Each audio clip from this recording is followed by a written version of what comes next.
Welcome to the Genius Factory. Enjoy the video. You begin by opening Safari using the dock or spotlight. This gets you straight into browsing. Once done, open a new tab and type a URL or search query so you can test loading behavior. Make sure you're signed into iCloud in System Settings to sync bookmarks, reading list, and passwords across devices. That's why including iCloud now saves time later. If Safari asks to set a default browser or import data, accept it to import bookmarks and history from other browsers. You'll now organize your workflow with tabs and bookmarks. Create tab groups for related tasks.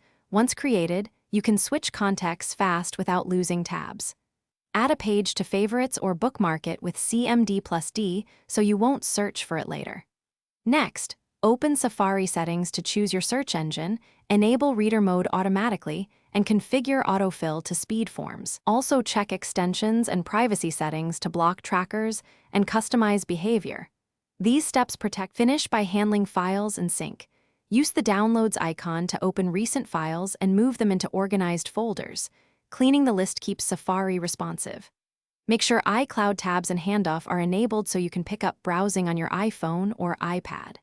Finally, know a quick fix.